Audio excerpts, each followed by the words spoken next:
चुनावी शोर अब थम चुका है और अब बारी है बजट की। 2 जुलाई को यूनियन बजट आएगा और इसके बाद 10 जुलाई को राज्य सरकार अपना बजट पेश करेगी। इस बजट पर बातचीत करने के लिए हमारे साथ 40 का एक प्रबुद्ध पैनल है और इस पैनल में आप देख सकते हैं कि जो 40 की विमेन विंग है उसके प्रतिनिधि है, साथ ही जो मुख्य शाखा है 40 की उसके अध्यक्ष सुरेश अग्रवाल हैं और उनके साथ ही संरक्षक है सुरजाराम जी और जो यूथ विंग है उसके अध्यक्ष भी है सुनील जी और भी सारे प्रतिनिधि हैं हमारे साथ। तो ये तमाम लोग हैं जो अलग अलग जो उद्योग और व्यापार उसके अलग अलग सेक्टर को ये रिप्रेजेंट करते हैं। इनसे जानेंगे कि इस बार किस तरह का ये बजट होना चाहिए, क्योंकि मोदी सरकार से और प्रदेश में भजनलाल सरकार से काफ़ी उम्मीद है उद्योग और व्यापार क्षेत्र के प्रतिनिधियों से। सबसे पहले महिलाओं से शुरुआत करते हैं। आप किस सेक्टर से जुड़ी हुई हैं, क्या करते हैं, और आप बताइए कि बजट किस तरह से महिला उद्यमियों को प्रोत्साहित कर सकता है।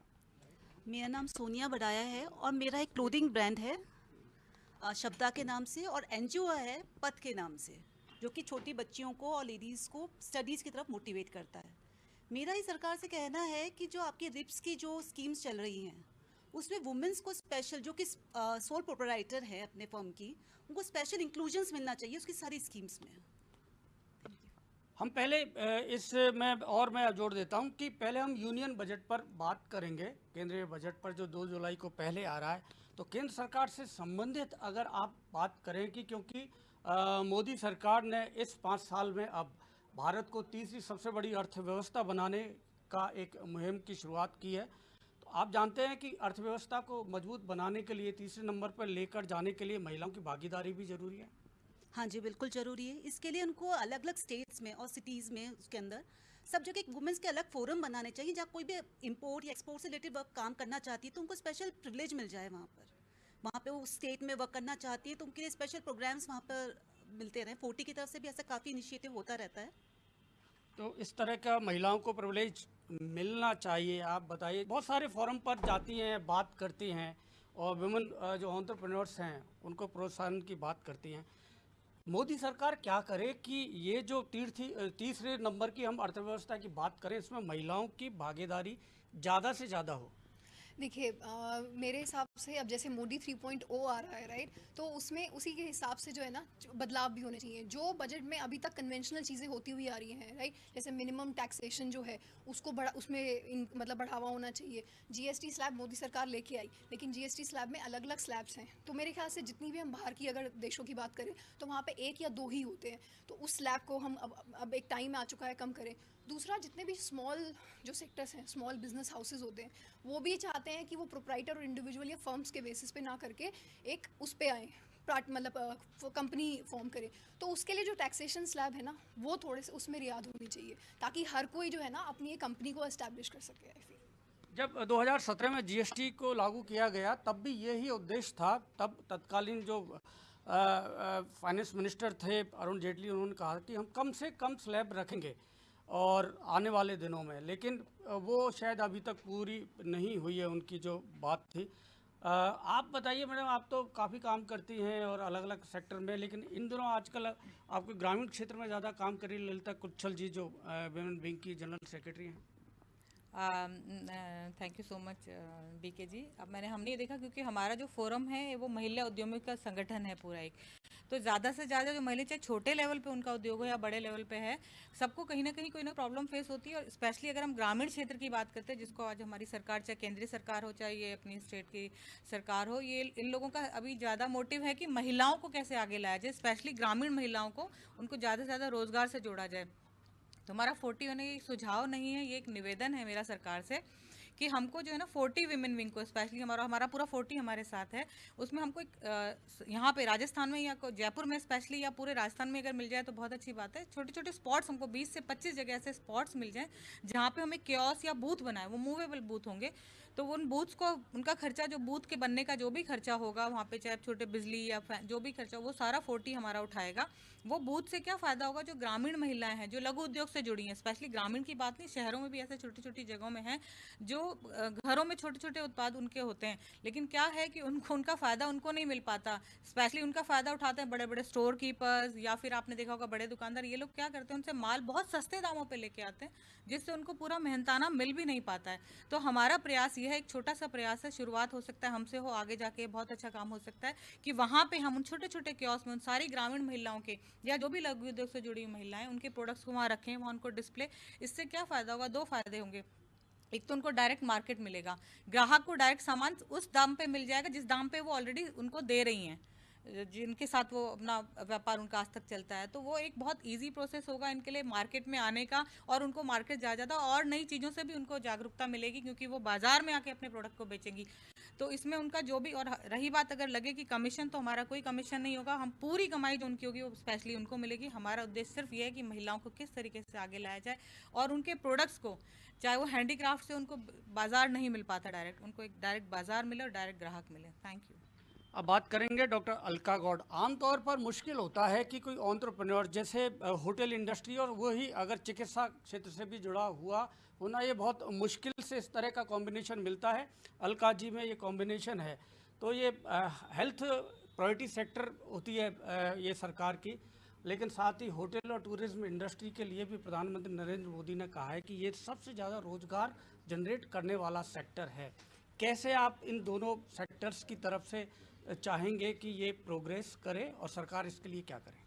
तो मेरा मानना है कि महिलाएं जो अपने अभी एक डिस्ट्रिक्ट एक उत्पाद का भी चल रहा है, तो यदि हम इको टूरिज्म पे बात करेंगे तो वो उत्पाद जो है वो उस प्लेटफॉर्म के थ्रू भी पहुंचे जा सकते हैं कहीं पे भी।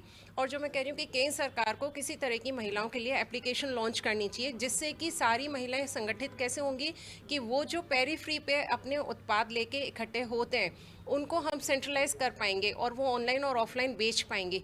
तो महिलाओं को, और इसके अलावा महिलाओं को अगर आपको आगे बढ़ाना है तो आपको लोन्स में बड़ा फ्लेक्सिबल रहना पड़ेगा, क्योंकि यदि उनके पारिवारिक पृष्ठभूमि अच्छी है तो वो सोच सकती हैं कि बिजनेस बढ़ाने की, आगे करने की। यदि उनकी पारिवारिक स्थिति या आर्थिक स्थिति में कहीं भी कोई तकलीफ है तो हमें कुछ इस तरह के प्रावधान देने पड़ेंगे महिलाओं को, जिससे कि वो अपना काम अच्छे से कर पाएँ। और साथ में मैं एक चीज़ ये भी जोड़ना चाहूँगी कि सरकार को, केंद्र सरकार को, राज्य सरकार को हर जगह जिला स्तर पे इस तरह के उद्योग केंद्र खोलने चाहिए जहाँ पे महिला अधिकारी हो। वही महिला नोडल अधिकारी जो है आने वाली सारी महिला उद्यमियों को वहाँ पे हर प्रक्रिया के बारे में समझाए, चाहे वो लैंड खरीदना हो, चाहे वो लाइसेंस हो, चाहे वो जीएसटी हो, चाहे इंक्यूबेशन सेंटर हो, चाहे एक्सेलरेटर प्रोग्राम हो, सबके लिए वही महिलाएं बताए। क्योंकि शहर में तो फिर भी महिलाएं सहज हो जाती हैं ऑफिस में जाके और अपनी बातें रख पाती हैं, लेकिन वही महिला यदि एक ग्रामीण पृष्ठभूमि या फिर किसी छोटे जिले से आती है तो हो सकता है वो उतनी कंफर्टेबल नहीं हो पाए। तो उन्हें सहज करने के लिए सरकार को केंद्र और राज्य के लेवल पे इस प्रकार के उद्योग केंद्र जो है वो स्थापित करने चाहिए। बहुत अच्छा सुझाव है। अभी तक हमने विमेन विंग के इन प्रतिनिधियों से बात की और इसके पीछे भी एक लॉजिक, एक विचार है कि जो मुख्य शाखा है उनके प्रतिनिधि हमेशा से महिलाओं को आगे रखते हैं और जिन्होंने 40 को शीर्ष पर पहुंचाया है, दोनों शख्सियत हमारे साथ हैं, सुरेश अग्रवाल और सुरजाराम मील जी। सुरेश जी, काफ़ी आप मंथन करते हैं, सरकारों को इतना ज्ञापन मेमोरेंडम देते हैं, इस बार क्या उम्मीद करते हैं मोदी सरकार से? और जो उनका एम है कि 2047 तक विकसित भारत बने और साथ ही ये तीसरी अर्थव्यवस्था बने इन 5 सालों में, तो क्या करना चाहिए सरकार को? उद्योग और व्यापार की भागीदारी उसमें ज़्यादा से ज़्यादा हो। धन्यवाद वीके शर्मा जी। बिल्कुल सही है कि बहुत तेज़ी से हिंदुस्तान की जो अर्थव्यवस्था है बहुत तेज़ी से बढ़ रही है और दुनिया में हम माने तो 1 नंबर पे है हम तेज़ी से बढ़ने के मामले में।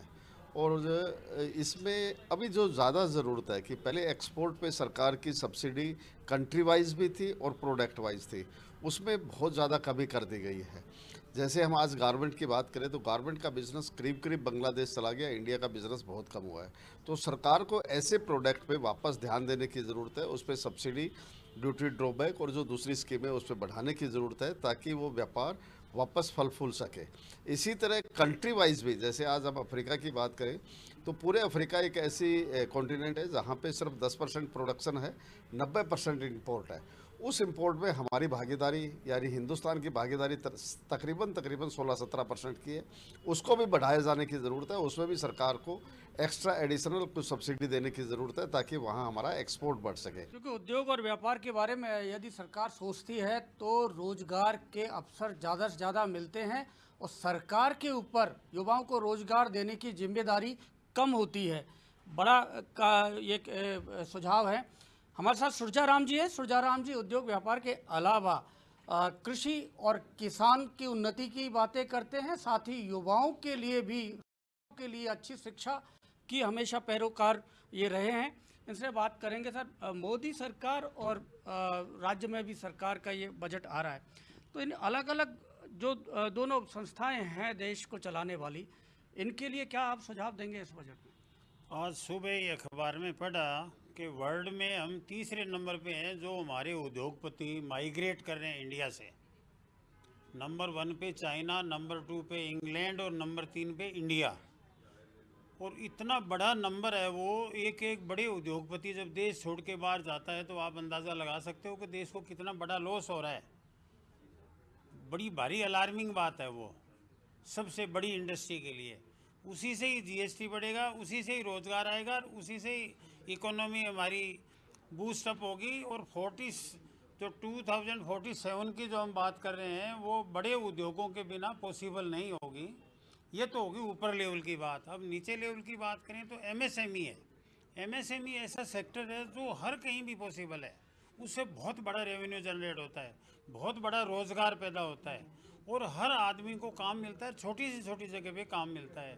जो सेंटर स्टेट की जिम्मेदारी देके और फैसिलिटी देके एक एमएसएमई पे ही अगर हम टेकअप कर लें तो हमारे स्टेट का और हमारे देश का बहुत बड़ा भला हो सकता है। अब हमारे साथ सुनील जी हैं जो यहाँ 40 में यूथ विंग के अभी प्रेसिडेंट का इनको कार्यभार सौंपा गया है। इनसे बात करेंगे क्योंकि बड़ी जिम्मेदारी, बड़ा एसोसिएशन, तो क्या बड़ा विजन लेके आप आगे बढ़ रहे हैं और साथ ही सरकार से क्या उम्मीद करते हैं कि जो यंग एंटरप्रेन्योर्स हैं उनको प्रोत्साहन मिले? पहले तो बीके शर्मा जी आपका धन्यवाद जो हमारे समय समय पे आप व्यूज़ लेते हैं, सरकार तक हमारी बात पहुंचाते हैं।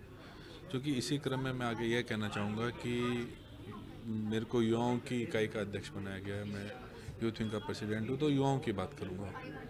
युवाओं के लिए भारत सरकार की कोई भी योजना हो, चाहे राजस्थान सरकार की कोई भी योजना हो, स्पेशली नी क्रिएट की गई है।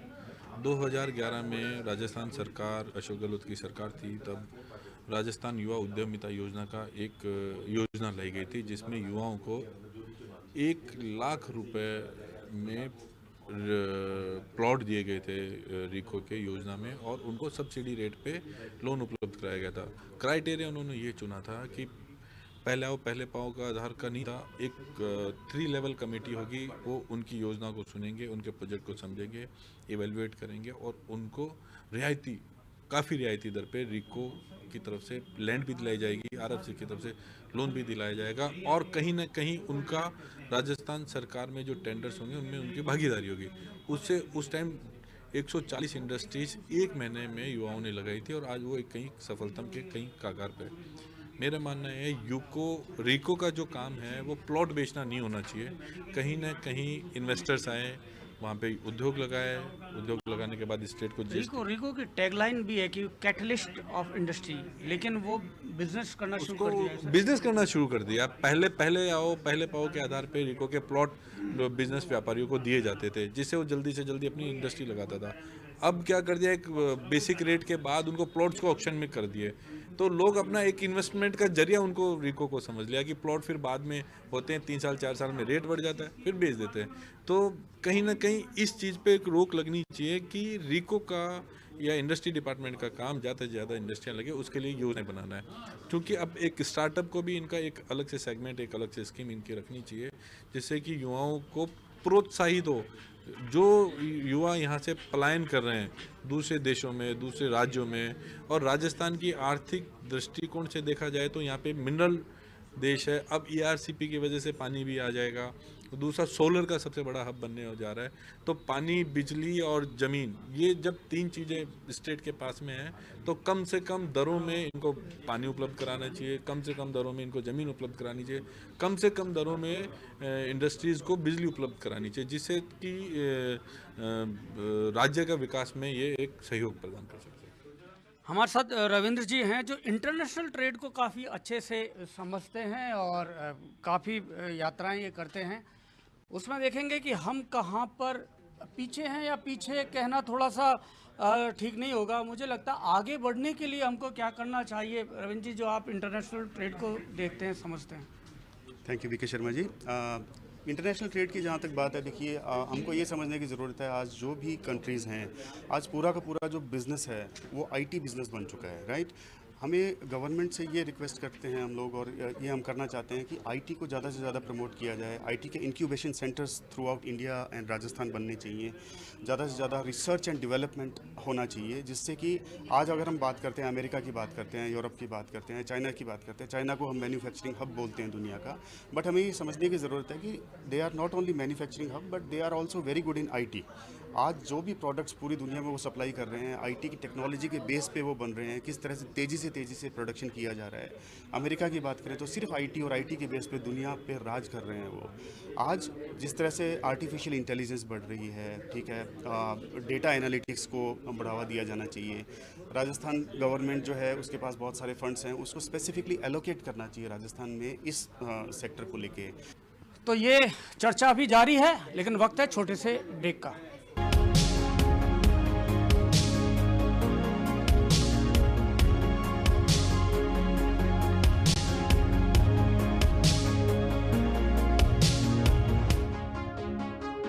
के बाद आपका स्वागत है। बजट पर ही हमारी चर्चा जारी है और इस बार हम स्पेसिफिक जो राजस्थान का बजट है, क्योंकि अभी तक लेखानुदान आया था इससे पहले, और अब ये पूर्ण बजट होगा भजनलाल सरकार का। और इस बजट में भजनलाल सरकार का एक विज़न जो पूरा आगे 5 साल राजस्थान को विकास के लिए वो लेकर जाएंगे, वो विज़न भी नज़र आएगा। इसमें बहुत सारी और भी विशेष बातें हैं जिस पर चर्चा करेंगे। रविंद्र जी से हमने ब्रेक से पहले बात की। रविंद्र जी, अब स्टेट गवर्नमेंट से आप क्या चाहते हैं, कैसा होना चाहिए अब बजट? देखिए, मैं तो आईटी की बात करूंगा, क्योंकि again IT is the most important thing.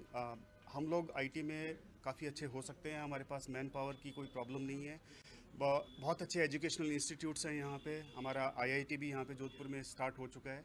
लेकिन यहाँ से अगेन, जैसे भारत में ब्रेन ड्रेन की प्रॉब्लम चल रही है, विदेश जा रहे हैं, राजस्थान में ब्रेन ड्रेन की प्रॉब्लम चल रही है कि यहाँ पे जो भी बच्चे हैं वो थोड़ा बहुत सीखते हैं और वो बेंगलोर में, हैदराबाद में, सूरत में, एनसीआर में जॉब ले लेते हैं और वो यहाँ से चले जाते हैं। इसके लिए राजस्थान सरकार से निवेदन रहेगा कि ज़्यादा से ज़्यादा अच्छी से अच्छी कंपनीज़ को यहाँ लाया जाए, उनको अनुदान भी दिया जाए, टैक्सेस में उनको बेनिफिट दिया जाए, ताकि ज़्यादा से ज़्यादा राजस्थान के बच्चे, ये भी क्यों कहें हम राजस्थान के बच्चे, हम ये कहें कि ये स्थिति क्यों नहीं हो कि दूसरी स्टेट्स से जो टैलेंट पूल है वो राजस्थान के अंदर आए, यहाँ पे आईटी के अंदर काम करें, एडवांसमेंट लेके आए, हम इनोवेशंस करें, तो इससे राजस्थान बहुत आगे जाने की संभावना रखता है। हमारे साथ प्रशांत हैं। प्रशांत, क्या कहेंगे, किस तरह का ये बजट होना चाहिए यूथ के लिए, खासतौर से जो भजनलाल सरकार है उसकी तरफ से क्या प्रावधान करें बजट में युवाओं के लिए? युवाओं के लिए रोज़गार के अवसर पैदा करने चाहिए, जिसके लिए हमें इंडस्ट्रीज़ लगानी चाहिए। इंडस्ट्री के लिए हमें क्या है, जो अपनी लैंड्स हैं, पहले तो जो शहर में इंडस्ट्रीज़ हैं उनको बाहर लेकर जाना चाहिए इंडस्ट्रियल एरिया को, और नए इंडस्ट्रियल एरिया डेवलप करने चाहिए। दूसरा, लॉजिस्टिक पॉलिसीज़ पे हमें काम करना चाहिए, ट्रांसपोर्टेशन पे हमें काम करना चाहिए कि हमारी जो एमएसएमईज़ हैं उनको ज़्यादा से ज़्यादा मोटिवेशन मिले और वो अपनी लॉजिस्टिक और उस पर लेकर, अपने सामान को लेकर ईजीली वो ट्रांसफ़र कर सके। और उसके अलावा सब्सिडीज़ और ये स्कीम्स को प्रॉपर अवेयरनेस के साथ फैलाना चाहिए। और मैं ये समझता हूँ कि एमएसएमईज़ के लिए हमें जो हमारी पॉलिसीज़ है उसको लेकर एक कमेटी गठित करनी चाहिए, ताकि वो जो एमएसएमईज़ की जो सुनवाई है वो प्रॉपर हो सके। मतलब स्कीमें होती हैं लेकिन अवेयरनेस नहीं होती, जानकारी नहीं होती, मॉनिटरिंग नहीं होती, तो उसका लाभ पूरा नहीं मिल पाता। सुनील जी, क्या कहेंगे, किस तरह का ये बजट लेकर आए भजनलाल सरकार? देखिए, अभी 3 महीने पहले एक इंटरिम बजट पेश किया था दिया कुमारी जी, उसमें हाईटेक सिटी की बात की थी। हाईटेक सिटी के साथ साथ मेरा ये कहना है कि सबसे उसके साथ साथ हाईटेक सिटी के साथ साथ फिल्म सिटी योजना की भी घोषणा होनी चाहिए, हैंडीक्राफ्ट्स के भी लिए कुछ कुछ होना चाहिए। दूसरा क्या है कि फूड पार्क्स के लिए भी सब कुछ होना चाहिए। तो अलग अलग विभागों को लेते हुए अलग अलग योजनाओं को इनको विस्तार करना चाहिए और युवाओं को उससे साथ जोड़ना चाहिए। जैसे आजकल के जो युवा है उनका एक विजन है, उनकी एक वर्किंग है, उनकी एक कैपेसिटी है, कैलिबर है, उसको काम लेते राज्य सरकार का एक उसमें अहम योगदान बन सकता है। युवा शक्ति का उपयोग राज्य के विकास में होना चाहिए, एक अच्छा सुझाव है। आप बताइए क्या सुझाव देंगे इस बार भजनलाल सरकार को? सबसे पहले तो भजनलाल जी को मुबारकबाद देता हूँ कि इन्होंने हमें बजट के लिए ये मौका दिया और सभी जितनी भी ये एजेंसी बनी उनसे सबसे सुझाव लिए। मेरा सबसे पहला सुझाव ये है भजनलाल जी कि आप राजस्थान के पहले राजस्थान को पूरे 4 भाग में बांटा जाए, A, B, C, D, जिसके अंदर पिछड़ा वर्ग जिला हो, अति कम जिला, और उसके हिसाब से जो सबसे पिछड़ा जिला हो, जो पिछड़ा हुआ है, ऐसे कई ज़िले हैं जिसमें आज भी बहुत सारी समस्या है, उनको जिलों को आइडेंटिफाई करें, वहाँ पे डेवलपमेंट के लिए वहाँ पे अच्छी स्कीम्स आएँ, टैक्स हॉलीडे प्लान बनाएं और GST की कोई छूट दें। जो भी इंडस्ट्री लगाना चाहता है ऐसे ज़िलों के अंदर जहाँ पे आज भी संसाधन नहीं पहुँच पा रहे हैं, यदि वो ज़िले डेवलप होंगे तो नेचुरली कि जो उनका सपना है कि पूरा राजस्थान विकसित हो, तो वो तभी पूरा हो पाएगा जब वो ऐसी कोई नई नई स्कीम्स लाएंगे। और मेरा एक और सजेशन है कि स्कीम्स बहुत सारी बनती हैं, रोज़ बनती हैं, लेकिन उनका इम्प्लीमेंटेशन ढंग से नहीं हो पाता है। उस चक्कर में जो एक्चुअल लाभ जिनको मिलना चाहिए वो उनको नहीं मिल पाता, और कुछ जो समझदार लोग होते हैं वही उसका लाभ लेके निकल जाते हैं। हमारे साथ में अभी एक बार फिर से हम 40 विमेन विंग के इन प्रतिनिधियों से बात करेंगे, और ये इसलिए महत्वपूर्ण है कि राजस्थान में एक लंबे समय बाद पूर्णकालिक वित्त मंत्री मिला है। अभी तक मुख्यमंत्रियों के पास ये कार्यभार रहता था, मुख्यमंत्री के पास पूरे प्रदेश को चलाने की जिम्मेदारी होती है, तो एक विभाग को उतना समय नहीं मिल पाता था, लोगों से मिलना भी मुश्किल होता था। और अच्छी बात यह है कि महिला वित्त मंत्री के पास ये कार्यभार है और इस बार दिया कुमारी बजट पेश करेंगी, तो इससे ज़्यादा उम्मीदें भी ज़्यादा होनी चाहिए। अलका जी? जी, ज़रूर से होनी चाहिए। सबसे पहले तो मैं भजनलाल सरकार को 40 वुमेन विंग की तरफ से बहुत बधाई देना चाहती हूँ कि उन्होंने महिलाओं को 50% आरक्षण दिया है। ये बहुत ही सराहनीय कदम है सरकार का आते ही, और हमारे लिए बड़ी गर्व की बात है कि वित्त मंत्री जो है केंद्र में और राज्य में दोनों ही महिला हैं। ये भी हमारे लिए बड़े गर्व की बात है। मैं एक चीज़ कहना चाहूँगी, पिछली सरकार के अंदर 75 लाख मोबाइल बांटे गए थे महिलाओं को, तो क्यों ना इस सरकार के अंदर उन्हीं महिलाओं को यदि हम डिजिटल लिटरेसी दे दें तो उनके काफ़ी काम सरल हो जाए, चाहे वो हेल्थ के हों, चाहे वो फाइनेंस के हों, किसी भी तरह से। अगर हम हेल्थ की बात करें तो सरकार की बहुत सारी योजनाएं हैं, लेकिन महिलाओं तक क्या वो संसाधन पहुंच पा रहे हैं या नहीं, तो वो कैसे आपको पता चलेगा? तो वो डिजिटलाइजेशन से आपको पता चलेगा। यदि हम PSC जो है उन सब पे डिजिटलाइजेशन कर दें, महिलाओं को मोबाइल पे इस तरह के ऐप इंस्टॉल करा दें जिससे वो अपनी किसी भी तरह की जानकारी प्राप्त कर सकें, और कभी भी उनको कभी बड़ी बीमारी का सामना करना हो तो वो सीधे इंस्टीट्यूट लेवल पे आ सकें।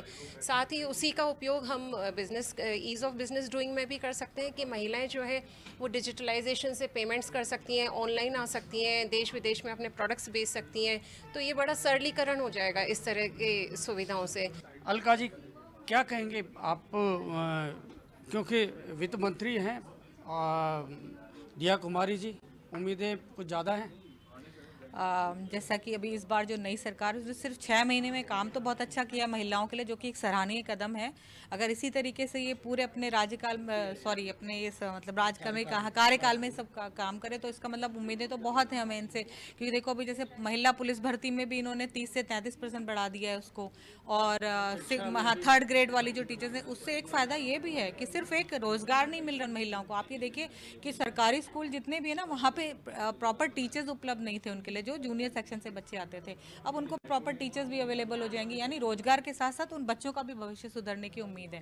लेकिन हमारा ये एक निवेदन है, क्योंकि महिला उद्यमी क्षेत्र से हम लोग जुड़े हुए हैं, हमारा संगठन महिला उद्यमी का है, इसमें एक रियायत दर पे वैसे ज़मीन अलॉट की जाती है, नए उद्योग के लिए। लेकिन क्यों ना रियायती दर वाली जो ज़मीन है इसका एक, जैसे इंडस्ट्रियल एरियाज होते हैं, रिक्को इंडस्ट्रियल एरिया है या Jhalana industrial area, in industrial area की तरह एक औद्योगिक क्षेत्र प्रिसाइजली, मतलब स्पेशली सिर्फ वुमेंस के लिए हो, महिलाओं के लिए ही एक औद्योगिक क्षेत्र बनाया जाए जहाँ पे जो ज़मीनें हैं वो आवंटित दर पे हमको दी जाए, जो कि बहुत ही कम दामों पे मिलनी चाहिए, ताकि उनको अब ज़मीन लेने में, रोजगार तो बाद में आता है, पहले ज़मीन लेने में भी उनको सुविधा हो, प्लस उसी ज़मीन पे काम करने के लिए वो स्पेशली आरक्षित, क्योंकि महिलाओं के लिए होगी तो उद्योग के लिए भी पैसे की जो दिक्कत आती है, उसमें अपना नया रोजगार चालू करने के लिए जो उनको पैसा चाहिए होता है, वो भी लोन की सुविधा बहुत ईजी है। हालांकि स्कीम बहुत सारी है नए नए कार्य उद्योग बढ़ाने के लिए महिलाओं के लिए, लेकिन वो धरातल पे कितना आता है ये बहुत कम है, क्योंकि हो सकता है अवेयरनेस की कमी है। साक्षी जी, अब आप बताइए, क्योंकि यहाँ वित्त मंत्री दिया कुमारी पूरा बजट पेश करेंगे, तो क्या उम्मीद करते हैं इस बार, खास तौर से महिला उद्यमियों को क्या उम्मीदें हैं? देखिए, मैं एक महिला उद्यमी हूँ। जब आप स्टार्टअप करते हैं, मुझे लगता है तो लोन एक ऐसी रिक्वायरमेंट है, फिनेंस अरेंज करना वो एक बहुत इंपॉर्टेंट मुझे लगता है एक चीज़ है, लेकिन वो हर बार हो बन नहीं पाता। तो हर बार एक सरकार की तरफ से ये आता ज़रूर है कि हमेशा लोन मिल रहे हैं, लेकिन उसकी सही जानकारी, सूचना नहीं मिलती है। तो जब वो सही सूचना सही जगह पे मिलेगी, लोन कैसे मिलेगा, कहाँ से मिलेगा, और वो ठीक से उसका मतलब मिल जाए, ऐसा ना हो कि आपको सरकारी दफ्तरों में घूमना पड़ रहा है, अलग अलग करना पड़ रहा है, उनको खिलाना पड़ रहा है, वो सब ना हो। बैंक्स में इस तरह का कोई हेल्प डेस्क हो जहाँ पे हमें पता हो ये स्कीम्स जहाँ से आती हैं, तो वो सब चीज़ें जो हैं वो होती नहीं है। तो मेरे हिसाब से अगर जब वो सब चीज़ें, वो इन्फॉर्मेशन, वो सूचना अगर ढंग से मिलना शुरू होगी तो फ़ायदे में रहेंगे। और जैसे कि ललिता ने ऑलरेडी बोला कि कोलैटरल फ्री लोन मिलना चाहिए, वो मिलना चाहिए, मतलब चीज़ें होनी चाहिए, तो आई थिंक उससे बहुत बड़ा फ़ायदा रहेगा। तो मैं उसी की अपेक्षा करती हूँ। ये था बजट पर हमारा खास कार्यक्रम। आप देखते रहिए समाचार प्लस। नमस्कार।